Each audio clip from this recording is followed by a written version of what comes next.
और आज की जो स्टोरी है वो है बॉडी शेमिंग से रिलेटेड।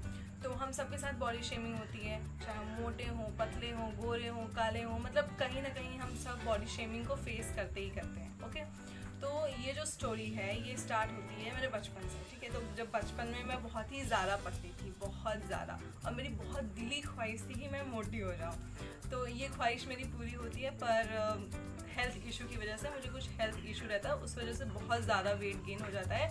आई थिंक 60 समथिंग ऐसा कुछ हो जाता है। ये लॉकडाउन का टाइम है, उस टाइम पे आपको पता है कितना उस टाइम पे हर चीज़ें ख़राब चल रही थी। तो उस टाइम मेरा वेट 60 प्लस हो जाता है और मैं बहुत ज़्यादा परेशान हो जाती हूँ। ठीक है, अब जब बचपन में भी मैं पतली थी ना, तो लोग मुझे बहुत चिढ़ाते थे, यार कितनी पतली है, उड़ जाएगी, ये सब चीज़ें, टिड्डी बोलते थे। और फिर जब मैं मोटी हुई, और वो मैं जानबूझ करके नहीं हुई थी, वो कुछ प्रॉब्लम थी मुझे, इस वजह से मैं हुई, तब भी लोग बहुत चिढ़ाते थे। जो रिलेटिव्स होते हैं, यार तुम मोटी होती जा रही हो, थोड़ा एक्सरसाइज क्या करो, ये सब चीज़ें। अब मैं उन्हें कैसे बताऊँ कि मैं नहीं कर सकती एक्सरसाइज, क्योंकि डॉक्टर ने खुद मुझे मना किया था कि कुछ भी ऐसा मतलब फिजिकल एक्टिविटी नहीं करना है। तो ये चीज़ थी, उस टाइम सब ऐसे क्रिटिसाइज़ करते थे। तो फिर मैं गई हॉस्पिटल, और वहाँ पे जब अल्ट्रासाउंड होता है तो वेट वगैरह करते हैं ना, तो वेट में मुझे 60 ऐसे कुछ, मतलब 60 प्लस ऐसे कुछ शो हुआ था। और सब वहाँ पे मुझे इस तरीके से देख रहे थे, मुझे इतना ऑकवर्ड फील हुआ ना।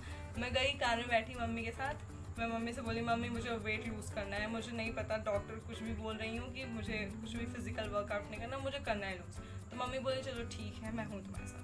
फिर उस दिन से मैंने जितने भी मतलब मैदा से रिलेटेड चीज़ें होती हैं, या फिर शुगर से रिलेटेड, आइसक्रीम, समोसे, मैंने सब छोड़ दिया, लिटरली सब छोड़ दिया, क्योंकि मुझे उस टाइम इतना बेकार लगा था, सब मुझे बोलते थे। उस टाइम पे मुझे बहुत ज़्यादा ख़राब लगता था। तो मैंने कहीं ना कहीं अपने मन में ये बना लिया था कि मुझे वेट लूज़ करना है। तो मैं अपने से गूगल वगैरह पे सर्च करी कि हाँ क्या क्या चीज़ें करनी चाहिए। वर्कआउट तो इट इज़ मस्ट अगर आपको वेट लूज़ करना है तो हेल्दी वे में मुझे वेट लूज़ करना था, क्योंकि उस टाइम पे ऑलरेडी मेरे साथ कुछ हेल्थ इशू चल रहा था। तो मैंने फिर वर्कआउट करना स्टार्ट किया, एंड अच्छा खासा रिजल्ट मुझे 2 साल बाद मिला। मैं अच्छी खासी एकदम टोन्ड बॉडी हो गई, एकदम पतली हो गई। तब लोगों ने कहना शुरू किया, यार तुम कितनी पतली हो गई। मैं बोलती, मतलब यहाँ मजाक चल रहा है, पतले रहो तब बोलो, तब सब बोलते हैं, मोटे रहो तब सब बोलते हैं। फिर मैं पतली हुई, फिर सब बोल रहे हैं कि तुम कितनी पतली हो गई, खा भी नहीं रही हो।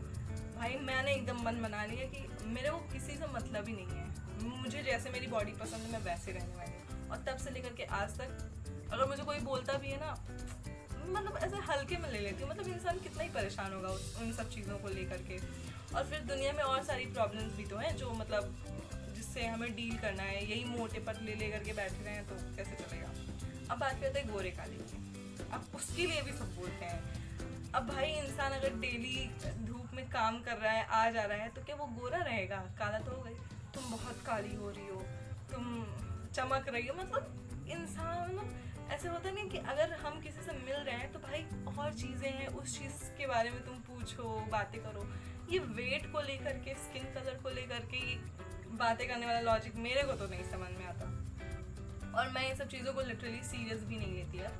तो यही थी मेरी स्टोरी। मतलब सोचो, मैं पहले पतली थी, फिर लोग कहते थे तो मोटी हुई, फिर मोटी हुई तो फिर मजाक, मतलब अगर लोगों का आप सुनेंगे ना, कसम से आप एक क्या कहते हैं उसको, एक गेम बन करके रह जाएंगे, जो कि दूसरे की उंगलियों पे बस नाचते रहेंगे।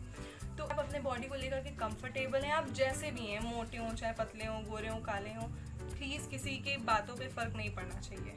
बस मेन चीज़ होती है ना कॉन्फिडेंस। आपने कई क्रिएटर्स को देखा होगा कि मतलब जिनका जो बॉडी है बहुत मोटे रहते हैं, मोटी रहती हैं, पर स्टिल वो इतना उनका जो कंटेंट होता है इतना अच्छा होता है ना कि उनके मिलियंस में फॉलोअर्स हैं। ठीक है, तो यही चीज़ है कि मेन चीज़ कॉन्फिडेंस होता है। ठीक है, किस तरीके से आप अपने आप को लेकर के मतलब कितना कॉन्फिडेंट फील करते हैं, वो मेन चीज़ मैटर करता है, ना कि सामने वाले का। क्योंकि सामने वाले को एक्चुअली नहीं पता ना कि आप उस टाइम पे आपके साथ क्या चल रहा है, या फिर अगर आप ऐसे हैं तो क्यों हैं। इसलिए दूसरों की बातों पे बिल्कुल भी ध्यान नहीं देना चाहिए। तो this was small real time story related to body shaming, and I hope you guys will not let yourself bother because of others, and just be confident, just love yourself, you are unique, and see you next time. Bye bye.